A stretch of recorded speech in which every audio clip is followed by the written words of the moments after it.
तो यार लोकी एमसीयू का फर्स्ट ऐसा कैरेक्टर है जिसके 2 ऑफिशियल एंडिंग्स हैं एंड सबसे ज्यादा कैरेक्टर डेवलपमेंट किसी का हुआ है तो भाई वो यही कैरेक्टर है, from god of mischief to god of stories. तो चलो जानते हैं इस कैरेक्टर की पूरी एमसीयू जर्नी, अब तक लोकी का पूरा एमसीयू टाइमलाइन एक्सप्लेन्ड।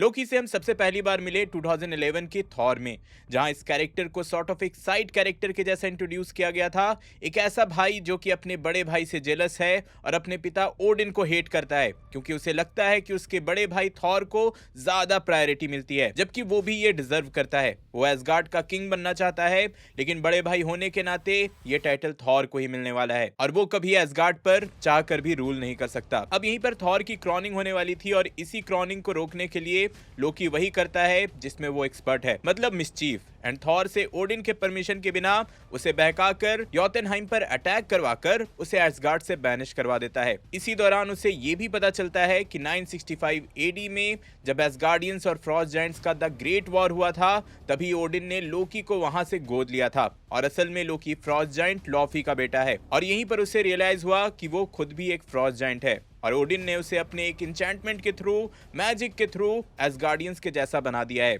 एसगार्ड में आने के बाद ही उसने अपनी माँ फ्रीगा से मैजिक सीखा ताकि उसे यहाँ आउट ऑफ प्लेस फील ना हो और एसगार्डियंस के जैसा वो पावरफुल हो, और इसी मैजिकल पावर का यूज करके वो बना गॉड ऑफ मिसचीफ। इस सच को जानने के बाद उसे समझ आने लगा कि आखिर वो थॉर की जगह किंग क्यों नहीं बन सकता, और खुद को प्रूव करने के लिए वो बाइफ्रॉस्ट का यूज करके योतनहाइम को ही डिस्ट्रॉय करने लगता है, बस एसगार्ड के लिए अपनी लॉयल्टी को प्रूव करने के लिए, जिसके रिजल्ट में थॉर ने आकर बाइफ्रॉस्ट तोड़ दिया था और लोकी को रोका था। और यहीं पर ब्रिज से लोकी स्पेस में गिर गया और मारा गया और यहीं पर लोकी की स्टोरी कंप्लीट होती है। लेकिन नहीं, रुको, वो फिर आएगा। 2012 के अवेंजर्स में रिवील हुआ कि स्पेस में गिरते गिरते वो मिला दी अदर नाम के एक एलियन से, जो कि थैनोस का पर्सनल सर्वेंट था, और इसी के थ्रू थैनोस और लोकी में एक डील हुई कि उसको अर्थ पे इन्वेड एंड रूल करने के लिए चित्तौरी आर्मी और माइंड स्टोन मिलेगा, बदले में उसे ये वॉर जीतना होगा और बाद में टेजरेक्ट मतलब स्पेस स्टोन और माइंड स्टोन थैनोस को रिटर्न करना होगा। जहां उसे लगा था कि इस बैटल में उसका सामना बस उसके भाई थॉर से होगा, वहीं यहाँ एक पूरी एवेंजर्स की टीम खड़ी थी और हर जगह कुटाई होने के बाद लोकी की अच्छे से धुलाई हल्क ने की और अवेंजर्स ने उसे कैप्चर कर लिया and in the end Thor captured Loki को एसगार्ड लेकर रिटर्न हो गया।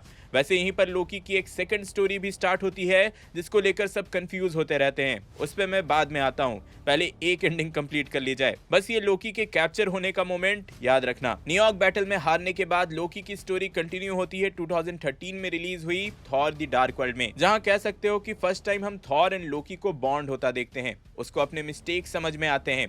हम देखते हैं कि अवेंजर्स के बैटल के बाद एज एक्सपेक्टेड उसे एसगार्ड में एज प्रिजनर रखा गया है। यही हमें उसकी माँ के साथ उसकी बॉन्डिंग को भी दिखाया गया है, साथ ही इसी मूवी में फ्रीगा के कैरेक्टर की डेथ भी होती है। देन ये सब देखते हुए थॉर को लोकी पे तरस आता है और लोकी को वो प्रिजन से बाहर निकाल लेता है और डार्क एल्व्स के अगेंस्ट मिशन पर चले जाते हैं, रिवेंज के मिशन पर। और यहाँ इन भाइयों की बॉन्डिंग को हमें और स्ट्रॉन्ग होता दिखाया गया, लेकिन अगेन लोकी यहाँ फिर से मारा गया और यहीं पर लोकी की स्टोरी कंप्लीट हुई। फिर से रुको, वो फिर आएगा, क्योंकि मूवी के पोस्ट क्रेडिट सीन में रिवील हुआ कि एक बार फिर से लोकी ने अपने डेथ को फेक किया और अब वो एसगार्ड में ओडिन का भेस लेकर रूल कर रहा है, मतलब जो हमेशा से वो चाहता था उसमें वो अब सक्सेसफुल हो पाया है। और यहीं से आगे की स्टोरी स्टार्ट होती है 2017 के थॉर रैग्नारॉक में, जहां थॉर को पता चल जाता है कि लोकी एसगार्ड में ओडिन का रूप लेकर है और ओडिन कहीं मिसिंग है, और यहीं से स्टोरी और इंटरेस्टिंग होते जाती है। ओडिन वैलहला चले जाते हैं और हेला की एंट्री होती है। देन थॉर एंड हल्क मिलते हैं ग्रैंड मास्टर के प्लेनेट पर, जहां लोकी पहले से ही होता है। इसके बाद रैग्नारॉक का पूरा इवेंट होता है, जहां लोकी एंड थॉर का प्रॉपर टीम अप हमें दिखाया गया है। And in the end when they realize कि रैग्नारॉक मतलब एसगार्ड का अंत होना तय है, तभी ये लोग एसगार्डियंस के शिप के साथ स्पेस में निकल जाते हैं। लेकिन हाँ, एसगार्ड से निकलने से पहले लोकी टेजरेक्ट मतलब स्पेस स्टोन अपने साथ ले आता है और इसके बाद स्टोरी कंटिन्यू होती है 2018 के इन्फिनिटी वॉर में। अभी तक लोकी की स्टोरी में इतने अप्स एंड डाउन्स हुए थे, इतने लेवल का कैरेक्टर डेवलपमेंट हुआ था, इतने सारे ट्विस्ट हो चुके थे कि ऑडियंस इस कैरेक्टर से अलग ही लेवल का कनेक्शन बना चुकी थी। ऑडियंस के लिए ये उस शरारती बच्चे के जैसा था जिसकी मम्मी बोलती है कि इसका दिमाग तेज है लेकिन ये पढ़ता नहीं है, मतलब at this point of time everyone loved Loki. और जब वो लोग एसगार्ड से जा रहे होते हैं तभी चिल्ड्रन ऑफ थैनोस टेजरेक्ट के पीछे उन तक पहुंच जाते हैं। इवन थैनोस भी यहाँ एंट्री लेता है एंड फाइनली लोकी खुद को रिस्क में डालकर थॉर को बचाने के लिए अपना सैक्रिफाइस दे देता है एंड ये लोकी की फर्स्ट ऑफिशियल एंडिंग होती है एमसीयू में।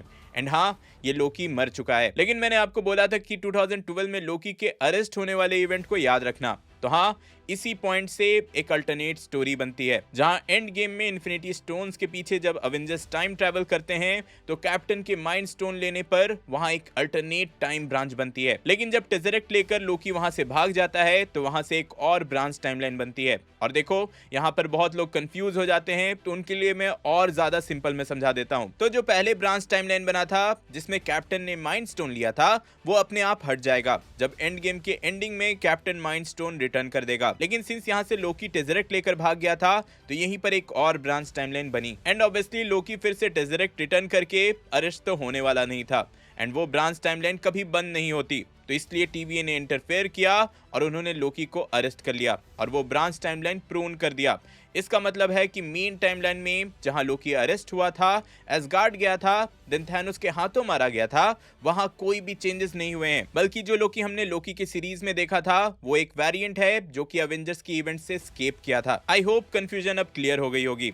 टीवी में पहुंचने के बाद लोकी को यहाँ रियलाइज होता है कि जो कुछ भी वो चाह रहा था वो यहाँ मैटर ही नहीं करता है। इन्फिनिटी स्टोन्स जैसी चीजें जिसके लिए सब वहाँ पागल हो रखे हैं वो यहाँ मजाक हैं, और जिस यूनिवर्स का वो कभी पार्ट था वो तो मल्टीवर्स के सामने नॉन एग्जिस्टेंट है। यहीं उसे ही हू रिमेन्स, सिल्वी, मोबियस जैसे कैरेक्टर्स मिलते हैं। ही हू रिमेन्स जो कि सैक्रेड टाइमलाइन को मेंटेन करता था, वो लोकी को उसके जगह रूल करने का ऑप्शन देता है, लेकिन सिल्वी ये बात नहीं मानती है। ही हू रिमेन्स बोलता भी है, वार्निंग भी देता है कि जो कुछ भी कर लो इन द एंड वो यहाँ वापस आ जाएगा, लेकिन ये सब सुनने के बाद भी सिल्वी उसको मार देती है और यहाँ से ब्रांच टाइमलाइन बनने लगते हैं। यहीं से लोकी सीजन 2 की स्टोरी स्टार्ट हो जाती है जहां लोकी को रियलाइज होता है कि ये सब कुछ ही हू रिमेन्स का प्लान था और वो लोग एक लूप में चल रहे हैं जिसमें वो लोग जो भी करें in the end he who remains he आकर वहां रूल करेगा। लेकिन साथ ही लोकी को ये भी रियलाइज होता है कि जीतने का बस एक ही रास्ता है कि इस लूप को तोड़ना, और यही होता है। लोकी ही हू रिमेन्स की इक्वेशन को चेंज करते हुए मल्टीवर्स को ग्रो होने देता है और गॉड ऑफ मिसचीफ से गॉड ऑफ स्टोरीज बनता है। तो ये थी लोकी की कंप्लीट स्टोरी। होप सो कि आपने इस जर्नी को एंजॉय किया होगा। इफ हाँ, तो वीडियो लाइक करना, शेयर करना एंड ऐसी और भी वीडियोस के लिए चैनल को सब्सक्राइब करना। लोकी के सीजन 2 के एंडिंग को समझने के लिए ऊपर वाली वीडियो देखें एंड एंड गेम का टाइम ट्रैवल समझने के लिए नीचे वाली। मैं जल्दी और नए वीडियो लेकर आऊंगा। टिल देन, बी देसी, बी नर्ड।